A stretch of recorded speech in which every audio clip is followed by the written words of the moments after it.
இப்போ இவங்க இங்கே தான் ஒர்க் பண்ணுறாங்க, இவ்வளோ தான் ஏர்ன் பண்ணுறாங்க அப்படின்றதுலாம் வந்து அவங்க வாய் வார்த்தையாக சொல்லுவாங்க. இல்லை நான் இவ்வளோ படிச்சிருக்கேன் அப்படின்றதுலாம் வந்து அவங்க சொல்லுவாங்க. ஆனால் அதெல்லாம் உண்மையாக நம்மளுக்கு எப்படி தெரியும்? ஏன்னா இப்போலாம் நிறைய ஃப்ராட்லன்ஸ் வந்து நிறைய நடக்குது.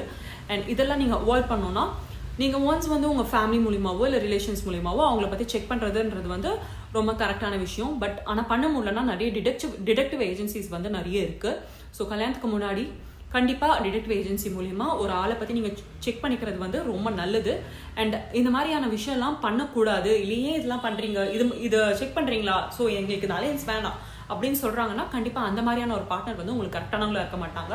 ஏன்னா டு பி மெச்சோர்ட் அண்ட் அந்த அளவுக்கு ஒரு மெச்சோர்ட் திங்கிங் இருக்கவங்க வந்து கண்டிப்பாக இதை புரிஞ்சுப்பாங்க. ஏன்னா நம்ம தெரிஞ்சவங்க யாரையும் கல்யாணம் பண்ணிக்க போகிறது இல்லை, தெரியாதவங்க யாரையும் கல்யாணம் பண்ணிக்கும் போது நம்ம அவங்க என்ன படிச்சிருக்காங்க, எங்கே ஒர்க் பண்ணுறாங்க, அவங்க ஃபேமிலி பேக்ரவுண்ட் எப்படி இருக்குது, இல்லை அவங்க எப்பேற்பட்டவங்கன்றது வந்து நம்மளுக்கு தெரியாது. நம்மளால ஒரு சில விஷயத்த தான் வந்து பேசி பார்க்கும்போதோ இல்லை விசாரிச்சு பார்க்கும்போதோ நம்மளால ஒரு சில விஷயத்த தான் வந்து கண்டுபிடிக்க முடியும்.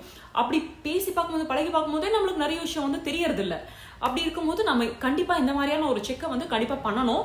ஸோ இது பண்ணக்கூடாது, இதனாலலாம் உங்களை ஒருத்தவங்க வந்து ரிஜெக்ட் பண்ணுறாங்க அப்படின்னா ஸோ அந்த மாதிரியான ஆள் உங்களுக்கு கரெக்டானவங்களா இருக்க முடியாதுன்றது வந்து நீங்கள் ஃபஸ்ட்டு கண்டிப்பாக புரிஞ்சுக்கணும். சரியா? ஸோ இது வைஸ் வேர்ஸா தான். அவங்க உங்களை பற்றி செக் பண்ணணும்னு சொல்கிறாங்கன்னா செக் பண்ணிக்கிட்டோன்னு சொல்லுங்க. அதே மாதிரி நீங்கள் அவங்கள பற்றி செக் பண்ணணும்னு சொல்கிறீங்கன்னா செக் பண்ணிக்கோங்க.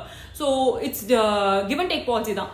லைக் அவங்க சர்டிஃபிகேட்ஸ் செக் பண்ணணும்னாலும் செக் பண்ணிக்கிட்டோம். இந்த மாதிரி மாற்றி பண்ணிக்கோங்க. ஏன்னா இப்போ நிறைய சிச்சுவேஷன்ஸ் அவாய்ட் பண்ணிக்கிறதுக்கு நம்ம இந்த மாதிரியான டிசிஷன்ஸ்லாம் நம்ம கண்டிப்பாக எடுக்க